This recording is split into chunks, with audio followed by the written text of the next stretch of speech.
So dear students, आज हम Thomas calculus की एक्सरसाइज 3.5 के क्वेश्चन नंबर 26 को स्टार्ट कर रहे हैं। और इन क्वेश्चंस में हमसे कहा गया है कि जो भी फंक्शंस आपको गिवन है आपको उन फंक्शंस के डेरिवेटिव्स को फाइंड आउट कर लेना है।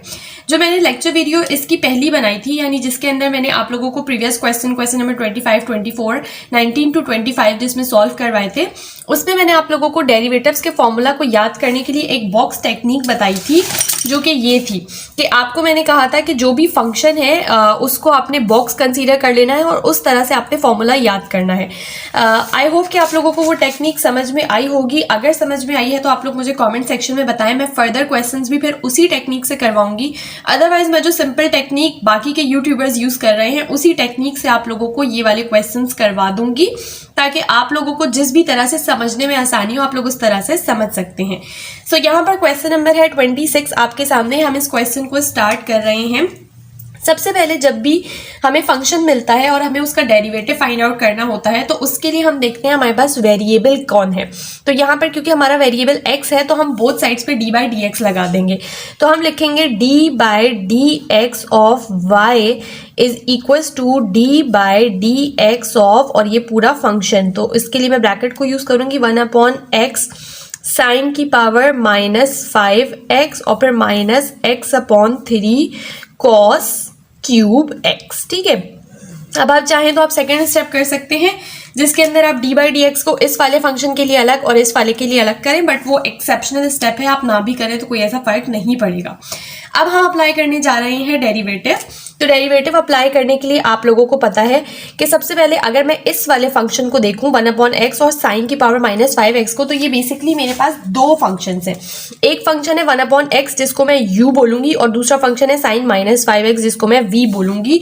और क्योंकि ये दोनों जो है वो आपस में मल्टीप्लाई हो रहे हैं तो इनके ऊपर u इंटू वी रूल लगेगा।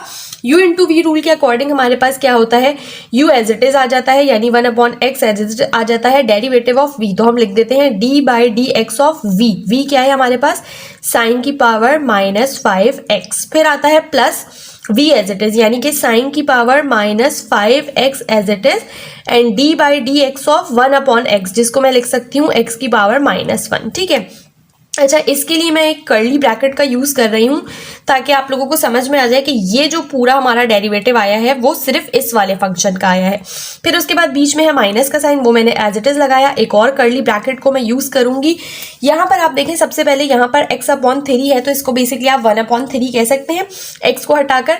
तो यहाँ पर मैं 1/3 को बाहर ले आऊंगी एज अ कॉन्स्टेंट, और बाकी का जो फंक्शन है उसके ऊपर मैं u/v रूल अप्लाई करूंगी। तो यहाँ पर मेरे पास जो u है वो क्या है, x, और जो v है वो क्या है, cos क्यूब x। ठीक है, तो u/v रूल के according u as it is derivative of v, यानी कि d by D X of cos cube x। ठीक है, उसके बाद फिर आता है plus v as it is, यानी कि cos cube x as it is, d by D X किसका आ जाएगा, x का। सही है, ये स्मॉल ब्रैकेट क्लोज हुआ और उसके बाद फिर ये कर्ली ब्रैकेट मैंने क्लोज कर दिया।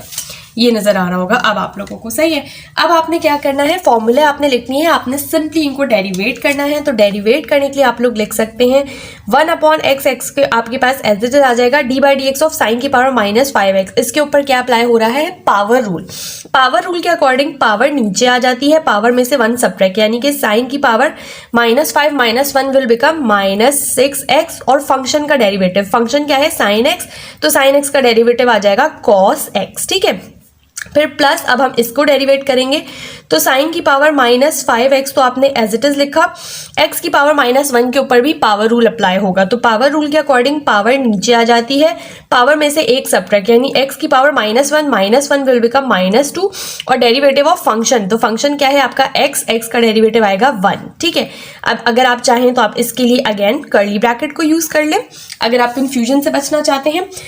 उसके बाद फिर माइनस, यहाँ पर अब ये जो 1/3 है वो इसके साथ भी मल्टीप्लाई होगा, इसके साथ भी मल्टीप्लाई होगा, तो मैं पहले 1/3 को बाहर ही रखूंगी और मैं ब्रैकेट्स को यूज कर लूंगी। तो ये देखें, x आपके पास एज इट इज आ जाएगा, cos क्यूब x के ऊपर अगेन पावर रूल अप्लाई होगा। पावर रूल के अकॉर्डिंग पावर नीचे आ जाती है, पावर में से 1 लेस, तो cos ये हो जाएगा 3 - 1 विल बिकम 2x, और उसके बाद फिर फंक्शन का डेरिवेटिव, तो cos का डेरिवेटिव होता है -sin x। ठीक है, उसके बाद फिर ये वाला प्लस आया और यहाँ पर कॉस क्यूब एक्स आपके पास एज इट इज आ जाएगा और D by D X of x आपके पास आएगा 1, ठीक है, यानी एक्स का डेरिवेटिव आया 1। सो ये मैंने लिख लिया है, अब आपको ज़्यादा सही नज़र आ रहा होगा।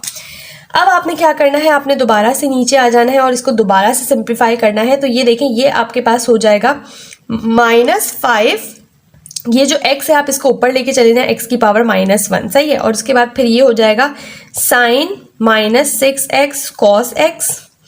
उसके बाद फिर यहाँ पर ये plus minus will become minus sine की पावर -5x और उसके बाद फिर इंटू x की पावर -2।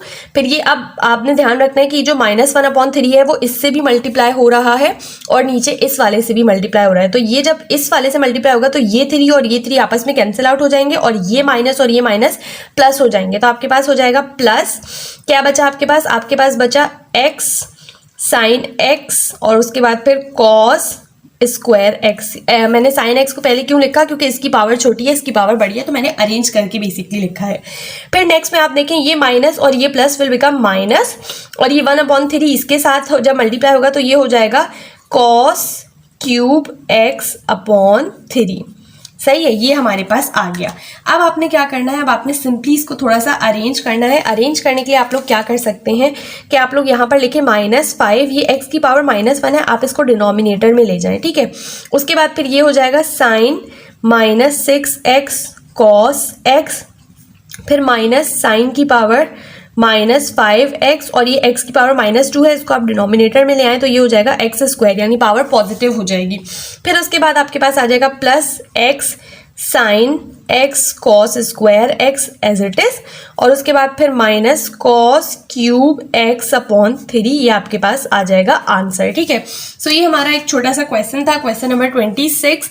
अगर आप लोगों को डेरिवेटिव्स के फॉर्मूलाज बहुत अच्छे से आते हैं तभी ये क्वेश्चंस आप लोगों के लिए करना आसान है, अगर नहीं आते तो ये क्वेश्चंस आपके लिए बहुत मुश्किल है। सो आई वुड सजेस्ट कि अगर नहीं आते तो प्लीज पहले डेरिवेटिव्स के फॉर्मूलाज को याद करें, उसके बाद इन क्वेश्चंस को समझें, अदरवाइज आप लोगों को खुद समझने में कंफ्यूजन होगी। अब हम चलते हैं नेक्स्ट क्वेश्चन की तरफ। ये है हमारा क्वेश्चन नंबर 27। अगेन हमें इसको डेरिवेट करना है, तो डेरिवेट करने के लिए जो आप लोगों के पास पहला रूल होता है वो क्या होता है, आपको डेरिवेटिव अप्लाई करना है बोथ साइड्स पे विद रिस्पेक्ट टू वेरिएबल। तो यहाँ पर हमारा जो वेरिएबल है वो है x, तो हम लिख सकते हैं d by D X of y is equal to d by D X of इस पूरे का। तो यहाँ पर आप ब्रैकेट को यूज कर लें, 1/21 3x माइनस 2 की पावर है 7, फिर प्लस 4 माइनस 1/2x² और इस पूरे की होल पावर है -1 और ये आपने मेन ब्रैकेट को क्लोज कर लिया, ठीक है। तो ये हमारा फर्स्ट स्टेप हो गया। अब सेकंड स्टेप में हमें डेरिवेटिव अप्लाई करना है, तो चलिए हम डेरिवेटिव अप्लाई करते हैं। सबसे पहले 1/21 को आपने एज अ कांस्टेंट बाहर निकाल लिया और इसके ऊपर आपने अब डेरिवेटिव अप्लाई करना है, तो आप लिखेंगे d by D X of 3x minus 2 की पावर 7, फिर हो जाएगा plus d by D X of इसका जो कि है 4 माइनस 1/2x² की पावर -1, सही है। अब आप डेरिवेटिव अप्लाई कर दें, तो यहाँ पर जब आप डेरिवेटिव अप्लाई करेंगे तो 1/21 एज इट इज आ जाएगा। इसके ऊपर अप्लाई होगा पावर रूल, तो पावर रूल के अकॉर्डिंग पावर नीचे आ जाती है, पावर में से 1 सब्ट्रैक्ट, यानी कि 3x माइनस 2 की पावर अब हो जाएगी 7 माइनस 1 6 और उसके बाद फिर ये जो फंक्शन होता है उसका भी डेरिवेटिव होता है। तो जब आप इसको डेरिवेट करेंगे तो 3x का डेरिवेटिव आ जाएगा 3 माइनस 2 का डेरिवेटिव आएगा 0, तो उसको आप मत लिखें, ठीक है। फिर प्लस अब आप इसको डेरिवेट करें तो इसके ऊपर भी पावर रूल अप्लाई हो रहा है क्योंकि यहाँ पर -1 है, होल के ऊपर पावर रूल के अकॉर्डिंग आपके पास पावर नीचे आ जाती है, पावर में से 1 सब्ट्रैक्ट हो जाता है, तो 4 माइनस 1/2x² की अब क्या पावर बन जाएगी -1 विल बिकम -2 और उसके बाद फिर जो अगला होता है वो क्या होता है, इस फंक्शन को आपने डेरिवेट करना है। तो जब आप इस फंक्शन को डेरिवेट करेंगे तो आपके पास डेरिवेटिव कैसे आएगा, 4 का डेरिवेटिव हो जाएगा 0 माइनस इसको आप 1/2 के तौर पे यानी कांस्टेंट के तौर पे बाहर निकाल लें और इसको x की पावर -2 करके ऊपर ले जाएं, यानी ये फंक्शन आपके पास बन जाएगा 1/2x की पावर -2, ठीक है। अब आप इसको डेरिवेट करें, तो जब आप इसको डेरिवेट करेंगे x की पावर -2 के ऊपर क्या लगेगा, पावर रूल अप्लाई होगा। पावर रूल के अकॉर्डिंग पावर नीचे और पावर में से 1 सब्ट्रैक्ट, यानी x की पावर अब क्या बन जाएगी -3 और x का डेरिवेटिव जो कि आएगा 1, सही है। सो ये आपने मेन ब्रैकेट को क्लोज कर दिया। ये देखें सही। अब हम जो है वो सिंपली हमारे पास डेरिवेटिव निकल चुका है, हमें क्या करना है, सिर्फ और सिर्फ इस सब को जो है वो हमें मल्टीप्लाई करके लिखना है। तो ये देखें, ये हो जाएगा 7 × 3 21। तो न्यूमिनेटर में 21, डिनोमिनेटर में 21, एक दूसरे को कैंसिल आउट कर देंगे और यहाँ से आपके पास बचेगा 3x - 2 की पावर 6। उसके बाद फिर यहाँ पर आप लोग देखें, यहाँ पर आपके पास प्लस माइनस माइनस, पहले आप इस वाले बॉक्स को लिख दें। तो ये है आपके पास 4 - 1/2x² की पावर -2। और अब आप इस वाले बॉक्स को सॉल्व करें तो यहाँ पर देखें, माइनस माइनस क्या हो जाएगा, प्लस, ये 2 इस 2 को कैंसिल आउट हो जाएगा और यहाँ से x की पावर सिर्फ और सिर्फ -3 बच जाएगी। ठीक है, अब आपने क्या करना है, इसको आपने थोड़ा सा सिंप्लीफाई करना है। तो सिंप्लीफाई करने के लिए आप लोग क्या कर सकते हैं, 3x - 2 की पावर 6, इसको एज इट इज लिख सकते हैं। माइनस, देखें ये वाली भी पावर माइनस में है, ये वाली भी पावर माइनस में है, तो आप इन दोनों को डिनोमिनेटर में ले जाए। तो ये हो जाएगा 1/x³ × 4 - 1/2x² की पावर स्क्वायर, क्योंकि ये दोनों जो है वो डिनोमिनेटर में आ गए तो इनकी पावर्स पॉजिटिव हो गई। सो ये हमारे पास क्वेश्चन नंबर 27 का आंसर है। डियर स्टूडेंट्स, आज की लेक्चर वीडियो को हम यहीं पर खत्म करते हैं। हमने सिर्फ 2 क्वेश्चन सॉल्व किए हैं, क्वेश्चन नंबर 26 और क्वेश्चन नंबर 27। आई होप आप लोगों को इन क्वेश्चन में कोई कंफ्यूजन नहीं होगी। अगर कंफ्यूजन है तो कॉमेंट सेक्शन ओपन है, आप लोग कॉमेंट करके मुझसे पूछ सकते हैं। वीडियो पसंद आई है तो चैनल को लाजमी सब्सक्राइब करिए, बेल आइकन को प्रेस कर दीजिए और इस लेक्चर वीडियो को अपने फ्रेंड्स के साथ भी शेयर करें ताकि उनकी भी हेल्प हो सके।